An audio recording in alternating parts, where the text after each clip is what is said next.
দেখেন, যে কোনো ধর্ম অনুযায়ী একটা রাষ্ট্র চলবে, সেই রাষ্ট্রে অন্য ধর্মের লোকেরা থাকবে কি থাকবে না? বলেন, জোরে বলেন, থাকবে কি থাকবে না? আচ্ছা, আমরা যদি ইসলাম অনুযায়ী রাষ্ট্র পরিচালনা করি, এই রাষ্ট্রে হিন্দু, বৌদ্ধ, খ্রিস্টান থাকবে কি থাকবে না? তর্কের খাতিরে ধরে নিলাম, যদি এখানে হিন্দু রাষ্ট্র প্রতিষ্ঠিত হয়, মুসলমানরা থাকবে কি থাকবে না? এখানে যদি বৌদ্ধ বা খ্রিস্ট রাষ্ট্র প্রতিষ্ঠিত হয়, মুসলমানরা থাকবে কি থাকবে না? তাহলে যেই ধর্ম অনুযায়ী রাষ্ট্র চলবে, সেই ধর্মে, সেই রাষ্ট্রে অন্য ধর্মের লোকেরাও থাকবে। যদি অন্য ধর্মের লোকেরাও থাকতে হয়, সেক্ষেত্রে আমার সবগুলো ধর্মের কাছে একটা যৌক্তিক প্রশ্ন হলো এই: হে ইসলাম, হিন্দু ধর্ম, বৌদ্ধ ধর্ম, খ্রিস্ট ধর্ম, ইহুদি ধর্ম, আদার্স ধর্ম, সব ধর্মের কাছে আমার অভিন্ন কোয়েশ্চেন, অভিন্ন প্রশ্ন।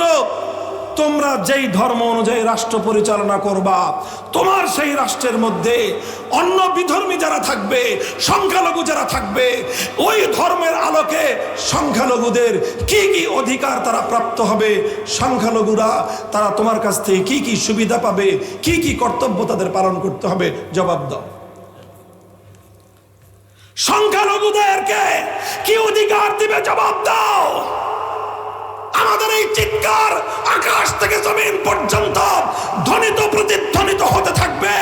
হিন্দু, বৌদ্ধ, খ্রিস্টান, ইহুদি সহ পৃথিবীর তাবৎ ধর্মাবলম্বীরা কেউ অন্য ধর্মের রাষ্ট্রের মধ্যে মুসলমানদের জন্য কি অধিকার তার ধর্মে সংরক্ষিত আছে, ধর্মগ্রন্থ এবং ধর্মের প্রণেতাদের রেফারেন্স দিয়ে সঠিক কোনো চিত্র আমাদের কাছে উপহার দিতে পারবে না।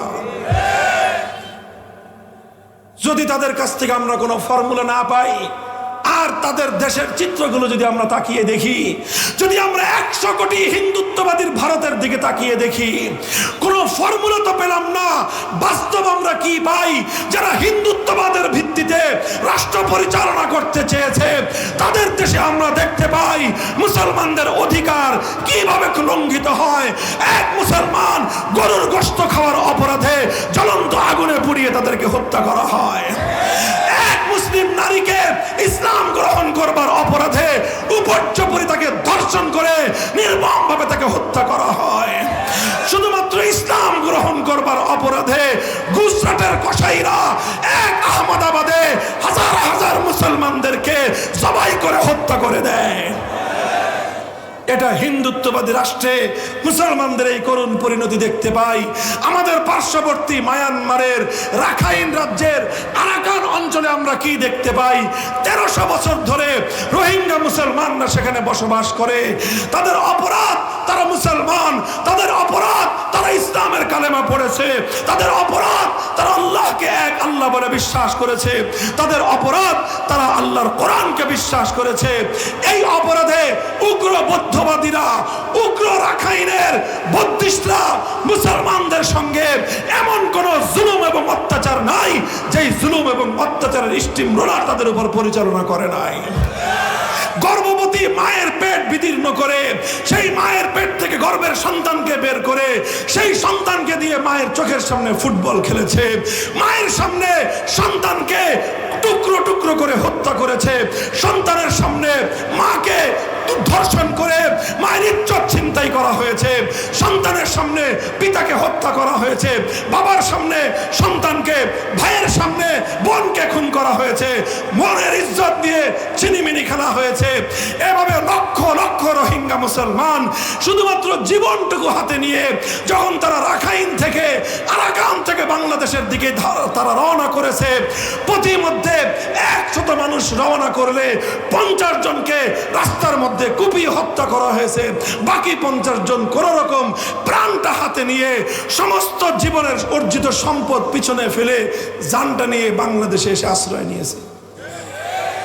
এগুলো আমি কাল্পনিক কাহিনী বলতেছি না, বলেন এগুলো আমি আমার বানানো গল্প বলতেছি। যদি কারো মনে হয় বানানো গল্প বলতেছি, যান এখনো বাংলাদেশের সেই আপনারা বাংলাদেশের কক্সবাজার এলাকার কুতুব আলম রোহিঙ্গা ক্যাম্পগুলোতে যেয়ে দেখেন 18 লক্ষ রোহিঙ্গারা আজ বাংলাদেশে আশ্রিত অবস্থায় আছে। কি অপরাধ তাদের? তাদের অপরাধ আর কিছু নয়। 1300 বছর ধরে তারা ওই এলাকায় থাকে। তাদের অপরাধ একটাই, তারা মুসলমান। এই তো হলো বৌদ্ধদের কাছ থেকে ইসলামের অধিকার। কথা বলেন ঠিক না বেঠিক? কেউ বলতে পারেন যে হিন্দু বৌদ্ধরা তো উগ্র, এই জন্য সেখানে ইসলামের অধিকার নাই। উন্নত ইউরোপ আমেরিকায় মুসলমানদের অধিকার আছে। এই তো ফ্রান্সে কিছুদিন আগেই আদালত থেকে রায় দিয়ে মুসলিম নারীদের জন্য হিজাব ব্যবহার করাকে নিষিদ্ধ ঘোষণা করা হয়েছে। করে নাই?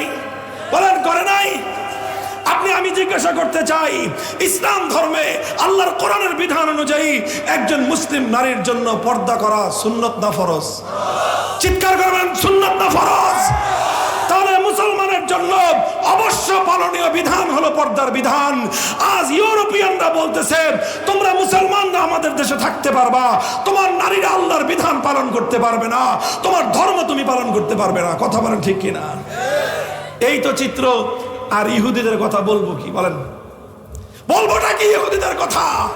আজ 70 বছর পর্যন্ত জায়নবাদী ইসরায়েলের জারদ সন্তানেরা যেভাবে আমার গাজা এবং ফিলিস্তিনের মুসলমানদেরকে সত্য প্রসূত নিষ্পাপ ফুলের মতো মাসুম বাচ্চাদেরকে যেভাবে বুলডোজার দিয়ে মাটির সঙ্গে মিশিয়ে দিচ্ছে, পৃথিবীর ইতিহাসে এমন বর্বরতার কোনো দৃষ্টান্ত দেখাতে পারবেন না।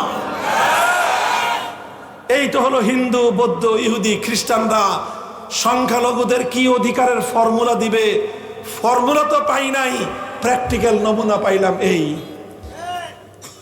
ইসলামের কাছে জিজ্ঞাসা করেন, হুজুর আপনারা যে এত বড় বক্তব্য দিচ্ছেন, ইসলাম কায়েম হলে সংখ্যালঘুদের কি হবে?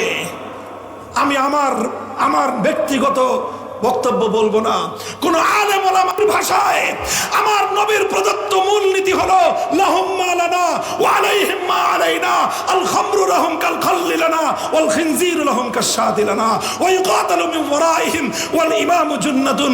আমার পয়গম্বর বলবেন, একটি ইসলামী রাষ্ট্রের মধ্যে নাগরিক হিসেবে একজন মুসলমান যে অধিকার ভোগ করবে, একজন ভিন্ন ধর্মাবলম্বী সমান অধিকার ভোগ করবে। শুধু এতটুকু বলেই ক্ষান্ত হন নাই আমার নবী দৃষ্টান্ত দিয়েছেন, একটি ইসলামী রাষ্ট্রের মধ্যে মুসলমানরা যেরকম আমের জুস পান করতে পারবে না? আমের জুস, আপেলের জুস, যে কোনো বেদানার জুস পান করতে পারবে, শরবত পান করতে পারবে, দুধ পান করতে পারবে, এটা যেমন মুসলিমের অধিকার, ঠিক তদ্রূপ একটা ইসলামী রাষ্ট্রের মধ্যে বৈধভাবে যে সকল অমুসলিমরা বসবাস করে, সেই অমুসলিমদের ধর্মে যদি মদ্যপান করা বৈধ হয়ে থাকে, সে তার ধর্ম অনুযায়ী ইসলামী রাষ্ট্রের মধ্যে মদ্যপান করবার অধিকার পাবে। দিস ইজ ইসলাম। তুমি যদি তোমার ধর্ম যদি অ্যালাউ করে, তোমার ধর্মে যদি মদ পান করে অ্যালাউ করে, ইসলাম তোমাকে মদ পান করতে বাধা দিবে না। তবে মাতলামি করবা তোমার এলাকায়, মদ খেয়ে মাতাল হয়ে আরেকজনের ঘরে ঢুকবা, সেটা পারমিশন ইসলাম দিবে না। ইসলাম বলবে তুমি যদি শুকরের গোশত খেতে চাও, তোমার ধর্মে শুকরের গোশত অ্যালাউ করে, হিন্দু ধর্মে শুকরের গোশত অ্যালাউ, খ্রিস্ট ধর্মে শুকরের গোশত অ্যালাউ। ইসলাম বলবে তোমার ধর্ম যেহেতু শুকরের গোশত অ্যালাউ, সুতরাং তুমি যখন ইসলামী রাষ্ট্রে অমুসলিম নাগরিক হিসেবে বসবাস করবে, তোমার শুকরের গোশত খাওয়ার পারমিশন দেওয়া হবে। শুধু পারমিশন না, বরং নিরাপত্তা সহ দিবে। একজন মুসলিম নাগরিকের একটা বকরির বাচ্চা যদি আরেকজন মুসলমান অন্যায়ভাবে মেরে ফেলে, তাহলে আদালত বলবে এই বকরির বাচ্চার ক্ষতিপূরণ দাও। কথা ঠিক কিনা? বকরির বাচ্চার ক্ষতিপূরণ যেমন ভাবে একজন মুসলিম নাগরিকের জন্য আদায় করা হবে, কোন একজন মুসলমান ইমাম হোক, আলেম হোক, নেতা হোক, যেই হোক, কোন একজন হিন্দু ভাইয়ের একটা শুকরের বাচ্চাকে যদি অন্যায়ভাবে মেরে ফেলে, আদালত বলবে হুজুর আসো, নামাজের ইমামতি পরে আগে হিন্দুর শুকরের বাচ্চার ক্ষতিপূরণ দিয়ে নাও।